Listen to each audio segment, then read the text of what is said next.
আসসালামু আলাইকুম ওয়া রাহমাতুল্লাহি ওয়া বারাকাতুহু। একজন ঘোষকের ঘোষণা শোনাতে এসেছি আজকে। আশা করি শুনবেন। একজন ঘোষক ঘোষণা দিচ্ছেন, হে অসৎ কর্মপরায়ণ, থেমে যাও।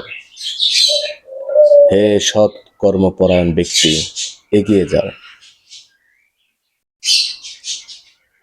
আমরা তো সিয়ামের মাস পেয়েও অগ্রসর হচ্ছি না, থামিয়েও যাচ্ছি না। কিন্তু রাসূলুল্লাহ সাল্লাল্লাহু আলাইহি ওয়াসাল্লামের হাদিস, একজন ঘোষক এই মাস আসলে ঘোষণা দিচ্ছেন, হে সৎ কর্মপরায়ণশীল ব্যক্তি, তুমি এগিয়ে যাও।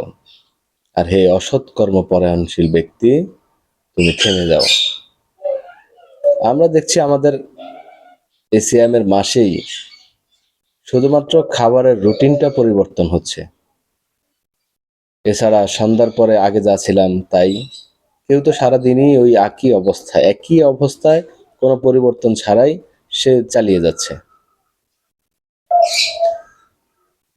পুরো হাদিসটা হচ্ছে আবু হুরায়রা রাদিয়াল্লাহু তাআলা থেকে বর্ণিত। রাসূলুল্লাহ সাল্লাল্লাহু আলাইহি ওয়াসাল্লাম বলেন, যখন রমজান মাসের প্রথম রাত আসে, তখন শয়তান ও অবাধ্য জিনদের শিকল দিয়ে বেঁধে দেওয়া হয়।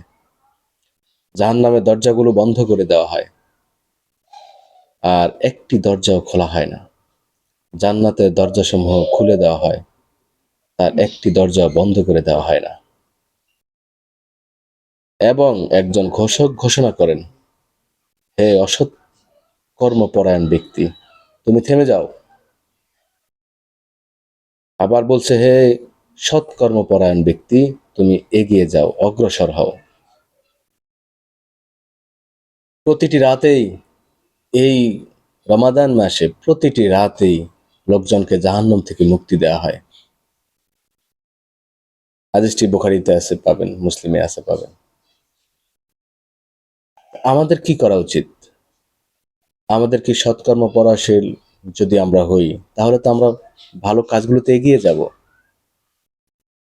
আর যদি অসৎ কর্মপরায়ণশীল হই, তবে তো আমাদেরকে থেমে যাওয়া উচিত, পাপগুলো কমিয়ে আনা উচিত। ধূমপান সারাদিন বন্ধ রাখার কথা, সেখানে আমরা সারাদিন বন্ধ রাখি, অনেক আছেন রোজাদার, কিন্তু সন্ধ্যার পরে ইফতার না করতে শুরু হয়ে যায়, তার ধূমপান স্টার্ট হয়ে যায়। সে যেন কি হারিয়েছিল, কি যেন সারাদিন খায় নাই, এমন ভাবে তার উপরে ঝাঁপিয়ে পড়ে তারা।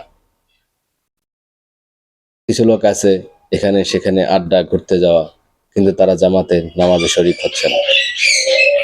হয়তো নামাজও কাজা করছে, জামাতে মসজিদে আসতেছে না। যারা রমাদান মাসে শয়তান বেঁধে রাখার পরেও মসজিদে আসতে না পারে, জামাতে শরিক না হইতে পারে, তবে তারা কিভাবে রমজান ছাড়া অন্য মাসগুলোতে আল্লাহ সুবহানাহু ওয়া তাআলার ইবাদত করবে? আল্লাহ সুবহানাহু ওয়া তাআলা আমাদেরকে এই ঘোষকের ঘোষণা শোনার তৌফিক দান করুক। সৎকর্মপরায়ণশীল ব্যক্তিদের সাথে আমাদেরকে থাকার তৌফিক দান করুক। রমাদান মাসে আল্লাহ সুবহানাহু ওয়া তাআলার রহমত, মাগফিরাত, নাজাত পাওয়ার উসিলা বানিয়ে দিক। আল্লাহ রাসূল সাল্লাল্লাহু আলাইহি ওয়াসাল্লামের যে বদদোয়া, যে সিয়ামের মাস পেল আর আল্লাহ সুবহানাহু ওয়া তাআলার ক্ষমা সে নৈকট্য লাভ করতে পারল না, সে ধ্বংস হোক, এই ধরনের অভিশাপ থেকে, বদদোয়া থেকে আমাদেরকে হেফাজত করুক।